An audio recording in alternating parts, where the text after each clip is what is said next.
রাম রাম বন্ধুরা, নমস্কার। আশা করছি তোমরা সবাই খুব ভালো আছো।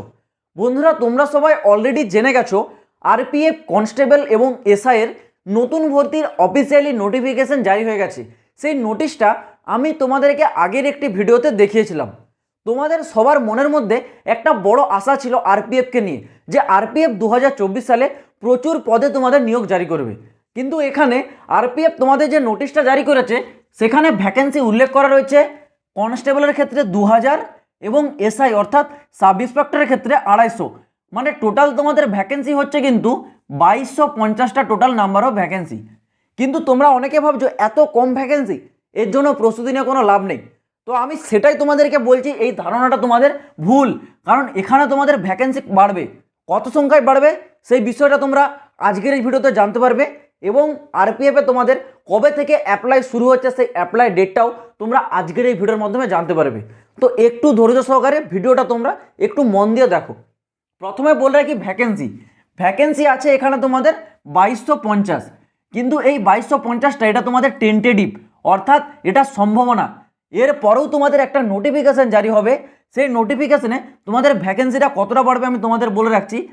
80,000 প্লাস, অর্থাৎ 8000-এর কাছাকাছি তোমরা কিন্তু ভ্যাকেন্সি পেয়ে যাবে আরপিএফের ক্ষেত্রে কনস্টেবল এবং এসআই মিলে। আর এখানে যে তোমাদের বয়স, আমি বয়সটা তোমাদেরকে আগেও বলেছিলাম, এখনও সেম বলছি। বয়সটা কনস্টেবলের ক্ষেত্রে 18 থেকে কিন্তু 25 এবং এসআইয়ের ক্ষেত্রে 20 থেকে 25।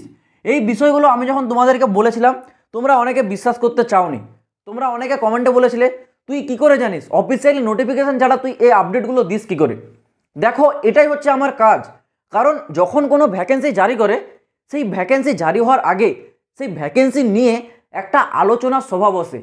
সেখানে আলোচনা করা হয় ভ্যাকেন্সিতে কোনো রকম পরিবর্তন আসছে কিনা, সেখানে সিলেকশনে কোনো পরিবর্তন করানো হবে কিনা, কত সংখ্যায় একটা টেন্টেটিভ ভ্যাকেন্সি থাকবে এবং অ্যাপ্লাই ডেট, এইসব নিয়ে একটা আলোচনা করা হয়। সেই আলোচনা সভা থেকে যেই তথ্যগুলো উঠে আসে সেগুলোই আমি তোমাদেরকে যখন দিই সেগুলো তোমরা বিশ্বাস করতে পারো না, কারণ তখনও পর্যন্ত অফিসিয়ালি নোটিফিকেশান জারি হয় না। তো আমি তোমাদের উদ্দেশ্যে একটাই কথা বলবো, আমি যদি তোমাদেরকে কোনো আপডেট দিই তোমরা একটু বিশ্বাস করবে, কারণ সেগুলো তোমরা দেখতে পাও পরে পরে গিয়ে 100% রিয়েলি হয়, কোনো রকম ফেক কিন্তু হয় না। তো এখানে তোমাদের বয়সটা কনস্টেবলের ক্ষেত্রে 18 থেকে 25 এবং এসআইয়ের ক্ষেত্রে 20 থেকে 25। এবং তোমাদের বয়সটা যে কাউন্ট করা হবে সেই ডেটটাও আমি তোমাদেরকে বলে দিচ্ছি। দেখো, 1 জুলাই 2024 অনুসারে তোমাদের কিন্তু বয়সটা গণনা করা হবে। এই ডেটটা তোমরা মনে রাখো, এই ডেট অনুসারে তোমাদের কিন্তু এজটা কাউন্ট করা হবে। এবার তোমাদের যে কোয়ালিফিকেশান, যারা কনস্টেবলে অ্যাপ্লাই করছো তোমাদের কোয়ালিফিকেশান থাকতে হবে 10 পাস। অর্থাৎ তোমরা যদি শুধুমাত্র মাধ্যমিক পাস যোগ্যতা থাকো তাহলে তোমরা এখানে অ্যাপ্লাই করতে পারবে। আর যারা এসআই অর্থাৎ এই সাব ইন্সপেক্টর পোস্টে অ্যাপ্লাই করবে তোমাদেরকে কিন্তু গ্র্যাজুয়েট পাস হতে হবে। গ্র্যাজুয়েট পাস হলেই তোমরা এই সাব ইন্সপেক্টরের জন্য অ্যাপ্লাই করতে পারবে। বন্ধুরা, তোমরা যদি সত্যি এইবার আরপিএফ এর সিলেকশন নিতে চাও তাহলে তোমাদেরকে রিটার্ন এক্সামে ভালো করে প্রস্তুতি নিতে হবে। রিটার্ন এক্সামে তোমাদের প্রস্তুতি নেওয়ার জন্য সবথেকে ভালো বই হলো চাক্ষু পাবলিকেশনের। এটি লেটেস্ট প্যাটার্নের উপর ভিত্তি করে তৈরি করা একটি কমপ্লিট গাইড বুক। এই বুকটিতে তোমরা একদম বেসিক লেভেল থেকে টপ লেভেল পর্যন্ত প্রতিটি এমসিকিউ টাইপের কোশ্চেন এবং তার অ্যান্সার পেয়ে যাবে। সাথে সাথে চাক্ষু পাবলিকেশনের আরপিএফ কনস্টেবলের প্র্যাকটিস সেট পাওয়া যায়। এই প্র্যাকটিস সেটগুলি তোমাদের প্রস্তুতিকে আরও মজবুত করে তুলবে। তোমরা এইগুলি যদি কিনতে চাও ডেসক্রিপশনে লিঙ্ক দিয়ে রাখছি, চাইলে তোমরা গিয়ে একবার চেক আউট করে নিতে পারো। এইবার তোমাদের যে সবথেকে ইম্পর্টেন্ট বিষয়, তোমাদের শেষমেশ অ্যাপ্লাইটা কবে থেকে হচ্ছে। অ্যাপ্লাই ডেটটা আমি তোমাদের একটা টেন্টেটিভলি বলে রাখছি। তোমরা জানো একটি নোটিশ জারি হয়েছে আরআরবির তরফ থেকে, অর্থাৎ রেলওয়ে রিক্রুটমেন্ট বোর্ডের তরফ থেকে। সেইখানে তোমাদের কনস্টেবলের ক্ষেত্রে 2000 এবং এসআইয়ের ক্ষেত্রে 250 ভ্যাকেন্সিটা উল্লেখ করা রয়েছে। কিন্তু এই নোটিশে তোমাদের অ্যাপ্লাই ডেটটা উল্লেখ করা হয়নি। অ্যাপ্লাই ডেটটা তোমাদের পরবর্তী একটা নোটিশ জারি হবে, সেই নোটিশটাই উল্লেখ করা হবে।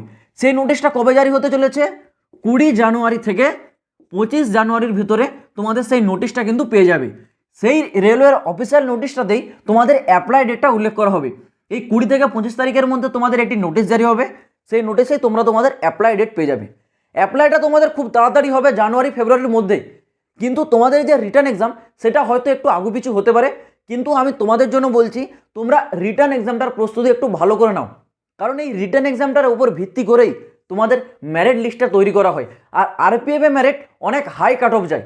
কারণ এখানে স্টেট ওয়াইজ কাট অফ তৈরি হয় না, এখানে রিজন ওয়াইজ কিন্তু কাট অফ তৈরি হয়। যেমন eastern reason, western reason, south reason, এরকম রিজন ওয়াইজ কিন্তু কাট অফগুলো তৈরি করা হয়।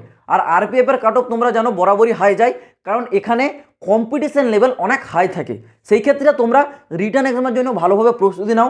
রিটার্ন এক্সামের জন্য তোমরা কী বই পড়বে সেটাও আমি তোমাদেরকে পরবর্তী সময় আপডেটে জানিয়ে দেবো। তোমরা চ্যানেলটাকে সাবস্ক্রাইব করে রাখো। আর রিটার্ন এক্সামটা আমি তোমাদের যেমন বললাম হয়তো একটু আগু পিছু হতে পারে। কেন হতে পারে? কারণ তোমরা জানো 2024 সালে লোকসভার ভোট আসতে চলেছে। সেই ক্ষেত্রে তোমাদের যে রিটার্ন এক্সাম সেটা একটু আগু পিছু হতে পারে, কিন্তু সিলেকশনে তোমাদের ফার্স্ট ফেজেই কিন্তু রিটার্ন এক্সামটা হবে, অর্থাৎ প্রথমেই তোমাদেরকে কিন্তু পরীক্ষা দিতে হবে। তার জন্য তোমাদেরকে খুব ভালোভাবে প্রিপারেশন নিতে হবে। তো তোমরা এখন থেকে যদি প্রিপারেশন নাও তাহলেই তোমরা কিন্তু সিলেকশনটা পাবে। ভ্যাকেন্সির কথা তোমরা ছেড়ে দাও, 10,000 থাকুক, 12,000 থাকুক, 200 থাকুক, 400 থাকুক, পাবে তোমরা একটা ভ্যাকেন্সি। সেই একটা ভ্যাকেন্সি তোমরা পিছনে কিন্তু পরিশ্রম করো। তো আশা করছি আমি তোমাদেরকে পুরো আপডেটটা বোঝাতে পারলাম। এই বিষয়ে যদি তোমাদের কোনো প্রবলেম হয় কমেন্ট বক্স খোলা আছে, কমেন্টে কমেন্ট করবে। তো চলো বন্ধুরা, দেখা হচ্ছে আবার পরে ভিডিওতে নতুন কোনো আপডেটের সাথে। জয় হিন্দ, বন্দে মাতরম।